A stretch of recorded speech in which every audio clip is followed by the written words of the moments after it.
무속 신드롬, 성경적인 조명과 영적 분별, 이런 제목으로 제가 준비를 했습니다. 이 사진이 뭔지 아시죠?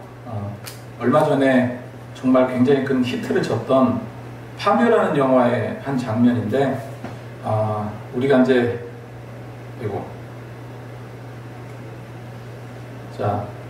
이 배우가 누구죠? 김고은이죠? 김고은이 굉장히 아름답고 굉장히 신비적으로 이렇게 나와 있습니다. 요즘에 무속이라는 게 무속, 무당, 점 이런 것들이 굉장히 지금 유행을 하고 있잖아요. 근데 그렇게 이제 유행을 하고 있는데, 과연 그것을 우리가 예수 믿는 자로서 어떻게 바라봐야 될까? 또 무엇을 우리가 깨달을 수 있을까 하는 그 점에 한번 초점을 맞춰서 말씀을 좀 준비를 했거든요. 이제 요즘에 뭐 여러 가지 트렌드가 있고 유행이 있고 하지만, 요즘에 특별히 이제 무속에 대해서 특히 이제 유튜브 같은데 그 별별 그런 어떤 그 점을 보고 봐주고, 또 뭐 특히 이제 미래의 국가의 점이라든지 뭐 크고 작은 그런 일들을 많이 이렇게 하고 있는데, 이것이 지금 어떤 세상의 어떤 우리나라의 어떤 그 트렌드, 한 그 문화로까지 이렇게 형성되어 가는 게 아닌가, 이런 두려움이, 이런 생각이 듭니다. 이걸 성경은 어떻게 조명하고 있는지, 그리고 우리는 여기서 무엇을 알아야 될지를 살펴보고자 한다는 거죠.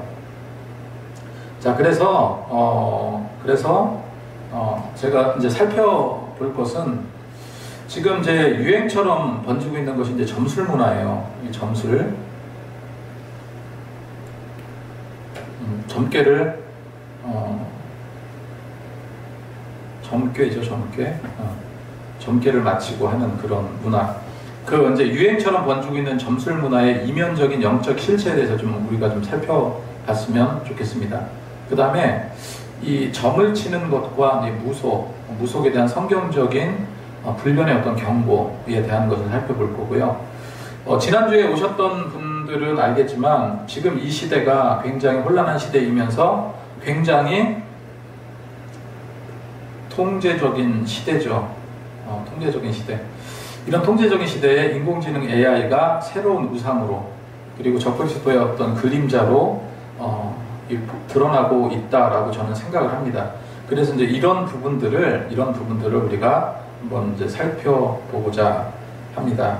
그래서 이 영적 분별이 중요한 것이 바로 이제 이 시대인데, 그래서 무속신앙과 또 최첨단 문화를 결합을 해서 우리를 미혹해 하는 이런 어떤 현상들을 성경의 빛으로 조명하고, 비춰준다는 얘기죠. 조명하고, 우리가 믿는 자로서 나아가야 될 길이 무엇인지 그거를 이제 살펴보고자 합니다. 그 무속신앙이 뭐예요? 무속신앙이? 이거는 이제 얼마 전에 나왔던, 좀 전에 제가 보여드렸던 파묘라는 그런 영화죠. 이분은 이제 묘짜리 아랍으로 다니는 사람으로 나오고, 그 다음에 김고은이 이렇게 무속의 춤을 추는데, 보통 이제 무당, 구수라고 하는 무당 이렇게 했었을 때 조금 굉장히 뭐라고 해야 될까요? 아무튼 그런데 이제 김고은의 이 모습은 굉장히 예뻐 보이고 신비적인 어떤 그런 부분들, 매혹적이기까지 한 그런 느낌으로 영화를 전체적으로 이끌어 갑니다. 그래서 이제 뭐 이렇게 이런 장면들 영화 보신 분들은 알 거예요. 그러니까 매혹적이고 아름답고 신비적으로 묘사를 하고 있다는 거예요. 그래서 이런 무속신앙이 우리에게 굉장히 가깝게 이렇게 다가오고 있는데, 이거를 이제 우리가 성경적으로 한번 좀 살펴봐야 될 것 같다 해서 제가 이제 말씀을 준비한 건데, 자, 아까도 이제 말씀드렸던 것처럼 우리가 너무 많이 보잖아요. 요즘에는 어떤지 모르겠는데, 저쪽 그 미아리 쪽 거기 가면 점집들만 쫙 있는데, 굳이 거기를 가지 않더라도요, 점 치는 거, 점 보는 거, 이런 것들이 굉장히 많아요.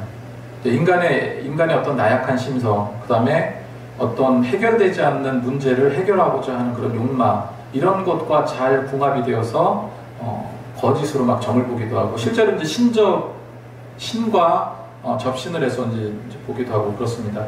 그래서 우리 곁에 무속신앙, 무당, 이 무당이라는 것은 무속인을 말하죠.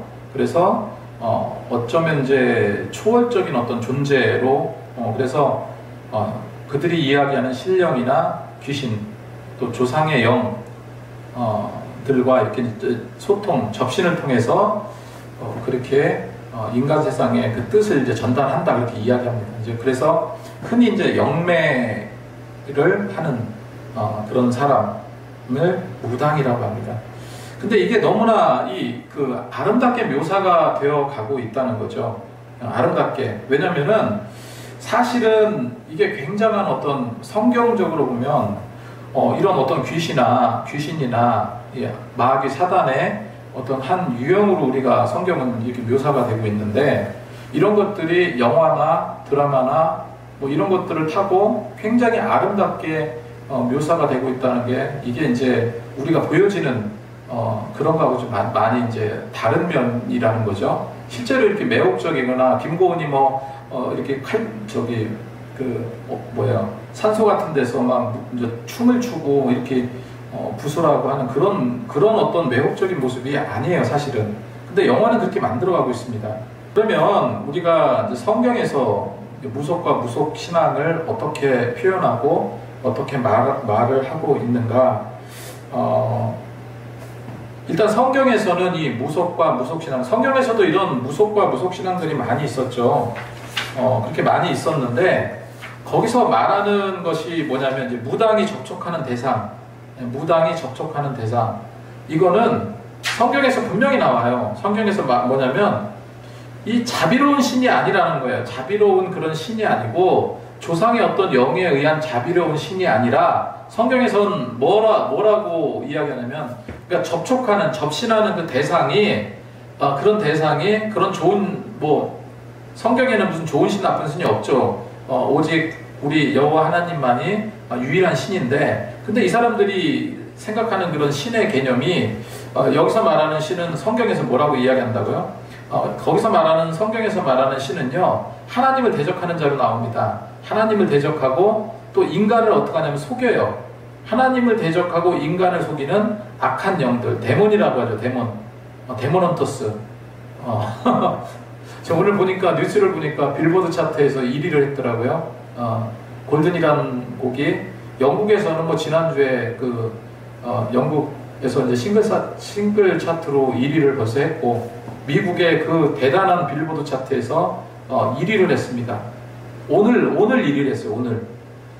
대단한 거죠. 근데 결론은 이거 데모넌터스 같은 경우도 지난주에도 이제 한번 말씀드렸지만, 그 춤을 추고 그런 걸그룹이 그 많은 이제 그런 유명한 아이돌 스타가, 결론은 뭡니까?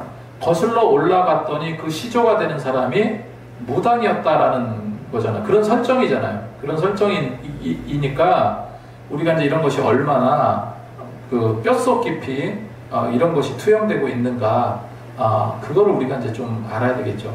그래서 성경이 말하는 무속과 무속 신앙에 대해서 뭐라고 말씀하시냐면은 영적 간음이다. 간음이라는 단어가 뭔지 알죠? 영적인 간음이다. 보통 젊은 남녀가 눈이 맞아서 그런 어떤 관계를 하고 이런 것을 간음이라고 이야기하지 않습니다. 간음은 어떤 때 간음이라고 합니까? 남편이 있을 때, 아내가 있을 때, 그 남편을 두고 아내를 버리고 다른 남자와 다른 여자와 그런 행위를 하는 것을 우리는 간음이라고 하잖아요. 우리가 하나님을 믿는데 하나님을 제쳐두고 다른 신을 믿거나 이런 어떤 무속적인 이런 신앙에 심취하고 빠져들고 하는 것 자체가 뭐라고요? 성경에서는요, 영적 간음으로 봤어요. 영적 간음으로 보고 우상 숭배로 봤습니다. 레위기 20장 6절에 접신한 자, 그러니까 다시 말해서 그 접신한 자 뭔지 아시죠? 그 다음에 접신한 자 박수무당을 음란하게 따르는 자에게는 내가 진노하여, 하나님께서 진노하신다고 그랬어요. 그래서 그의 백성 중에서 끊으리라 하셨습니다.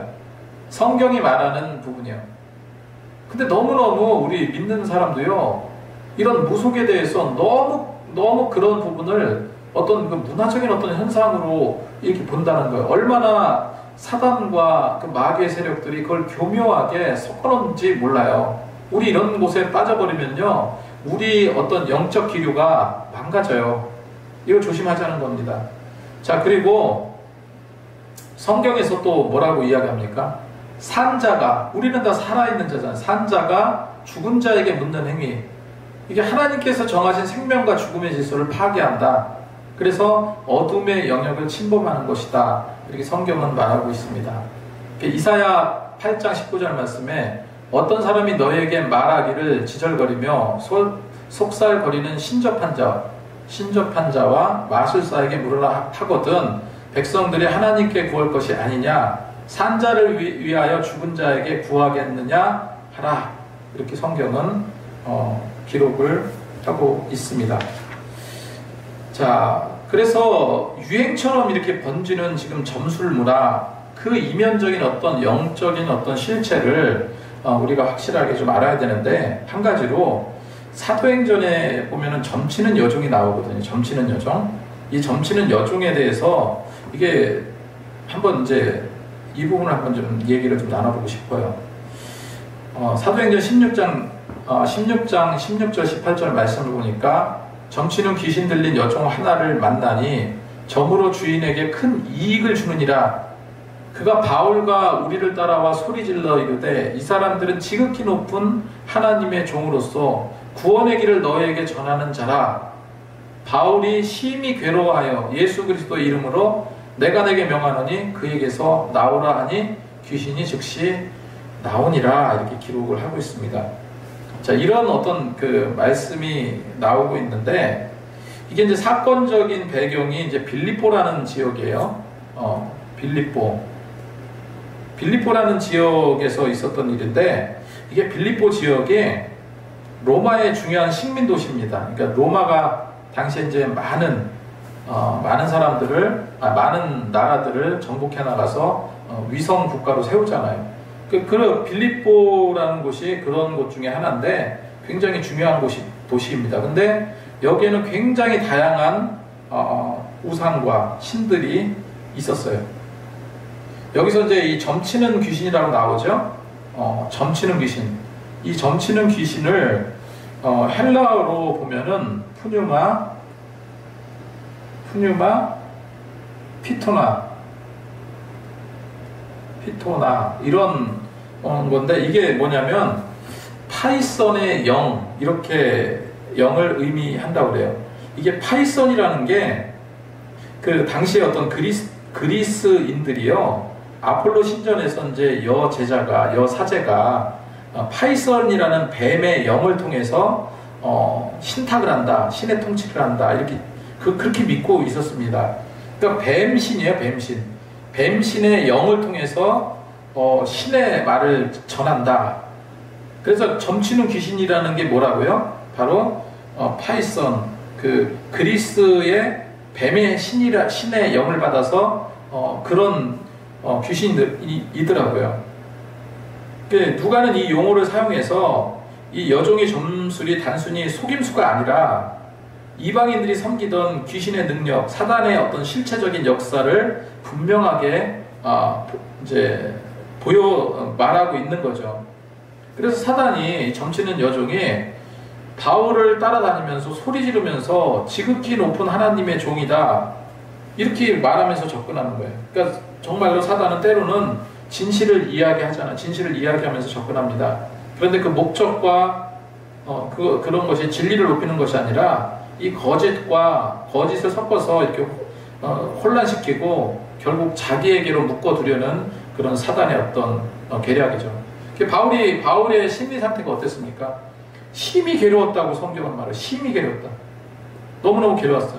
막 시끄럽게 쫓아다니면서 떠들어대는 것도 시끄럽고, 또 이 귀신의 활동이 바울이 외치고 있는 복음의 어떤 순수성을 훼손하고 하나님의 영광을 가로채고 있었기 때문에 너무나 괴로웠다 하는 거예요. 그래서 어떡합니까? 예수 이름의 권세로 악한 영의 실체를 폭로하고요, 추방해버려요. 자, 그래서 이제 그런 어떤 그 내용이 이제 성경에 나오고 있습니다. 자, 아까 다시 이제 레위기 20장 6절 말씀을 봤는데 성경은요, 이런 행위들을 어떻게 합니까? 금지하고 있어요. 이런 행위 자체. 그러니까 예수 믿는 자들이 점집에 가서 점치고 하는 거 옳은 겁니까? 옳지 않은 겁니까? 옳지 않은 거죠. 왜? 금지하고 있잖아요, 성경에서. 구약부터 신약까지 일관되게 단호하게 어떻게 된다고요? 금지하고 있어요. 레위기 20장 6절에 음란하게 신접한 자, 영적 간음이라고 아까 말씀드렸죠. 음란하게 신접한 자, 박수를 추종하는 자에게 진노하여 그를 그 백성 중에 끊으리라 했습니다. 끊어진다는 게 뭡니까? 당시 이스라엘은 신정국가잖아요. 여호와 하나님을 믿는 신정국가인데 그 공동체 안에서 떨어져 나간다는 것은요, 죽는 거랑 거의 비슷한 거예요. 죽는 거랑. 혼자서 어디 가서 뭐를 붙이고 살 수 없는 그런 끊어짐을 내리겠다. 그렇게 성경은 말하고 있습니다. 자, 점술행위를 금지하고 있다. 그래서 아까 읽었던 말씀입니다. 이사야 8장 19절에 있는 말씀. 산 자를 위해서 죽은 자에게 구하겠느냐. 신접한 자가. 그러면서 점술행위를 이렇게 이제 금지하고 있습니다. 우리가 지금 이제 새벽에 그 사무엘상을 강해를 하거든요. 사무엘상을 강해를 하는데, 사울왕이 이스라엘 첫 번째 왕이에요. 첫 번째 1대 왕인데, 사무엘이 이제 사울왕에게 기름 부어서 이스라엘의 첫 번째 왕으로 세웁니다. 처음에는 굉장히 겸손했어요. 굉장히 겸손하고 하나님 뜻대로 정말로 그렇게 이제 겸손하고 그랬던 왕이고, 또 성경에서는 사울왕을 어떻게 표현합니까? 잘생겼다고 표현하잖아요. 굉장히 잘생겼다. 다윗은 그렇게 표현을 안 하지만 사울왕은 굉장히 잘생겼어요. 제가 왜 이 말씀을 드리냐면, 이 시대에 많은 믿는 자들이요, 실제로 무당을 많이 찾아간대요.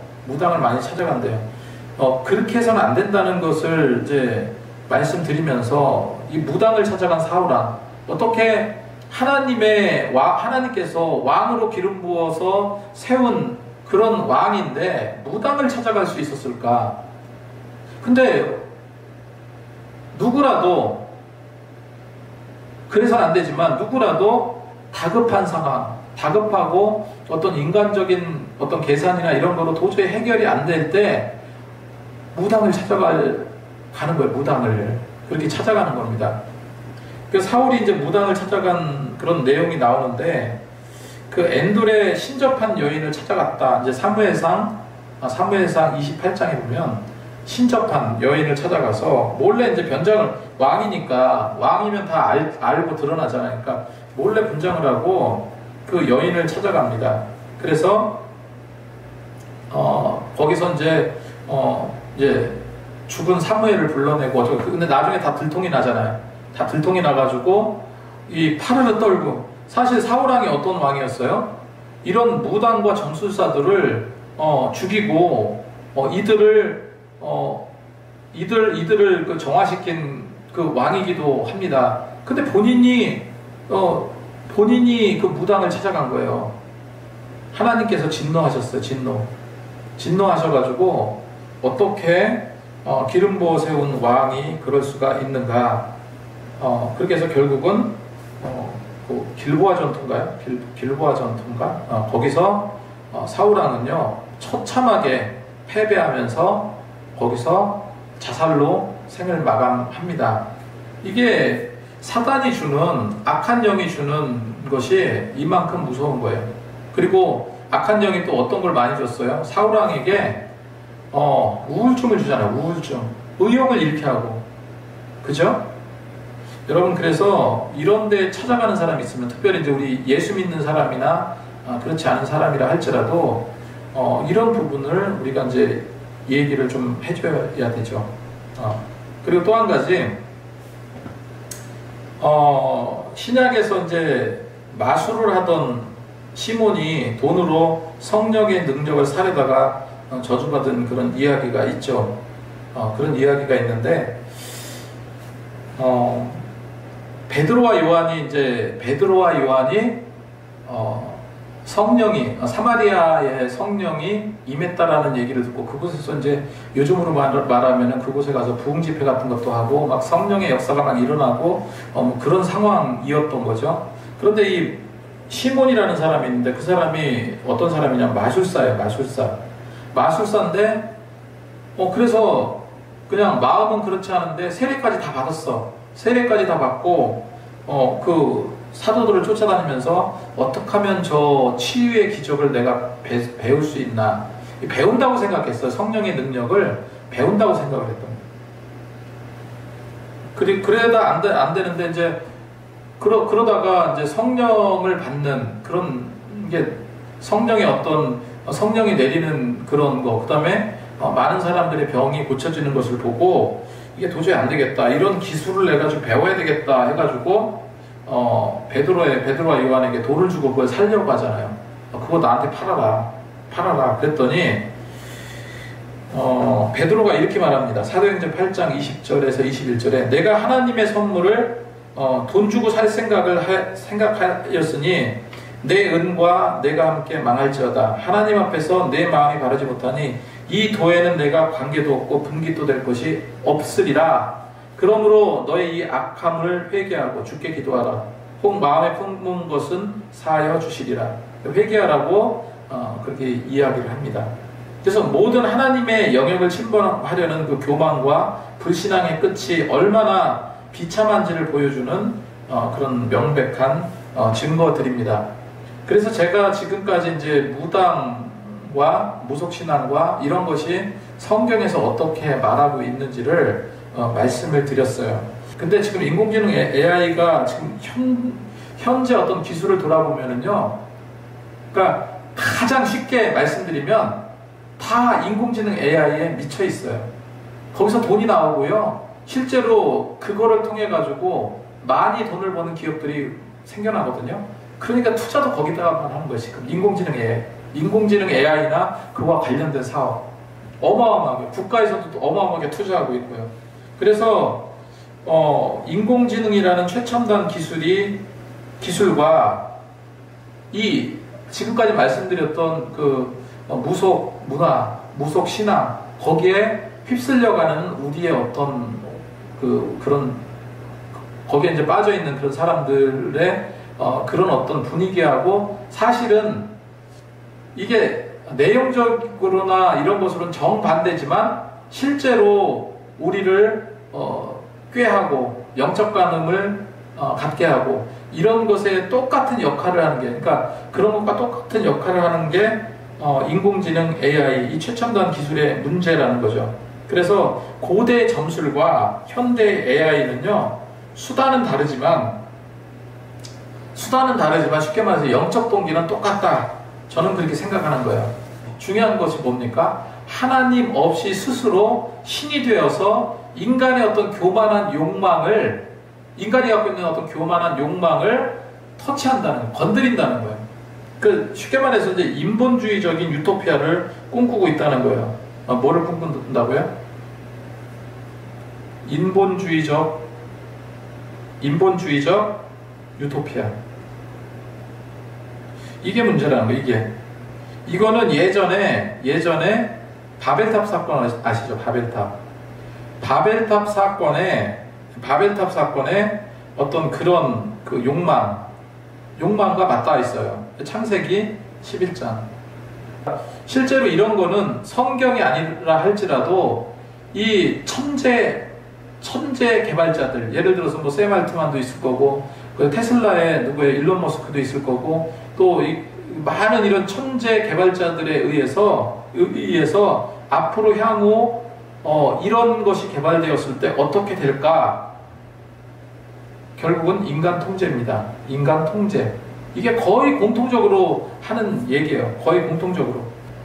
요한계시록, 우리가 잘 알고 있는 요한계시록 13장 16절 17절에 그가 모든 자 뭐 작은 자나 큰 자나 부유한 자나 가난한 자에게 오른손이나 이마에 표를 받게 하고 누구든지 이 표를 가진 자 외에는 매매를 못하게 한다. 이 성경에 이렇게 말씀하고 있죠. 그래서 여기서 이 표라고 이야기한 오른손이나 이마에 표를 받게 한다는 이 표가 헬라어로 카라그마라는 단어입니다. 카라그마인데 주인의 소유임을 나타내는 낙인을 말해요.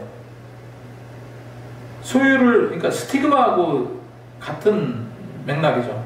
그래서 이 표를 받는다는 것은 경제활동에 참여하는 것을 넘어서 적그리스도에게 완전한 충성과 경배를 바치는 것을 또 상징하기도 합니다.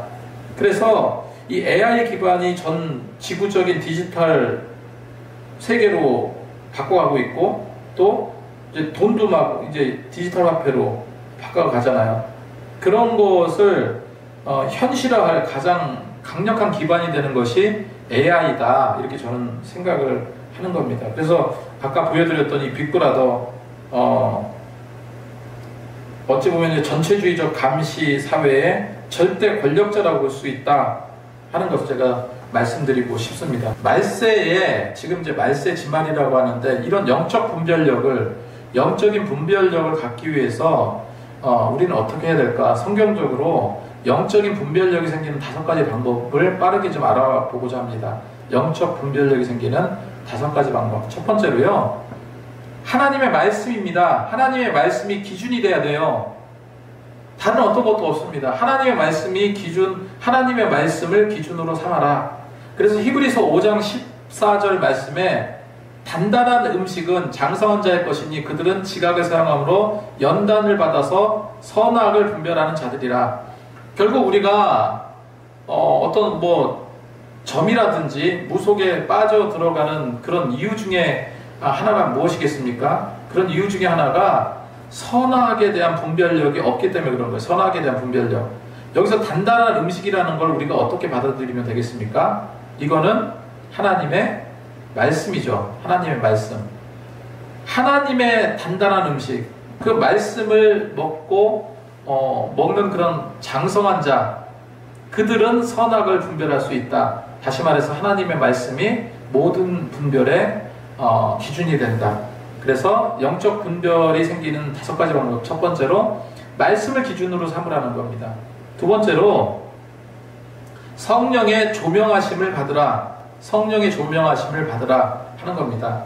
고린도전서 2장 13절 말씀에 우리가 이것을 말하거니와 사람의 지혜가 가르친 말로 아니하고 오직 성령께서 가르치신 것으로 하니 영적인 일은 영적인 것으로 분별하느니라. 영적인 일은 영적인 것으로 분별한다. 그러니까 영적인 것이 뭐겠습니까? 성령으로 분별한다. 조명한다는 게 뭐예요? 우리가 깜깜한 방에 프레시를 들고 이렇게 하면은 불빛이 나가서 어두운 곳이 밝히죠. 밝히 비춰주죠. 이게 바로 조명입니다. 조명. 그 어두운 세상에 밝은 길을 인도하는 분은 오직 성령님이세요. 성령께서 조명하시고 그렇게 하신다는 거예요. 영적 분별을 위해서 말씀을 기준으로 삼고, 두 번째로 성령의 조명하심을 받아야 됩니다. 자, 세 번째, 말씀에 순종하라. 말씀, 아까도 말씀드렸는데 순종이 필요하다는 거예요. 요한복음 7장 17절 말씀에 사람이 하나님의 뜻을 행하려면 이 교훈이 하나님께로부터 왔는지 스스로 말함인지 알리라 했습니다. 말씀에 순종하라 하는 거죠. 자, 그리고 네 번째로 성숙한 신앙 공동체와 함께 하라는 거예요. 신앙 공동체와 함께 하라. 여러분들이 다니시는 교회, 또 교회를 안 다니시면 이런 신앙 공동체에 들어가셔서 건전한 교회에 가셔서 이런 성숙한 신앙인들과 함께하는 것이 굉장히 중요합니다. 잠언 15장 22절 말씀에 의논이 없으면 경영이 무너지고, 그죠? 의논이 없으면 경영이 무너지고 지략이 많으면 경영이 성립하느니라. 그러니까 이거는 의논이니 경영이니 이런 경영을 이야기하는 것이 아니라 우리 신앙의 본 모습으로 보자는 거예요. 신앙의 본 모습으로 봤을 때 함께 기도하고 함께 문제를 해결해내고 함께 성령의 조명하심을 말씀과 함께 그렇게 해 나간다면, 그런 식의 신앙생활 한다면 이런 영적 분별력이 떨어지지 않는다 하는 거죠. 이걸 우리가 확실하게 알아야 됩니다. 자, 마지막으로 하나님을 경외하고 겸손해라. 경외하고 겸손해라. 잠언 3장 17절에 스스로 지혜롭게 여기지 말지어다. 여호와를 경외하면서 악에 떠날지어다. 하나님을 경외하고요, 겸손한 마음으로 하나님을 섬기고 하나님께 나아가고, 이런 노력이 필요합니다. 이런 노력이 필요하고, 그런 노력을 행하면서 나갈 때 하나님께서 우리에게 이런 영적 분별력을 주실 거라고 저는 생각을 합니다.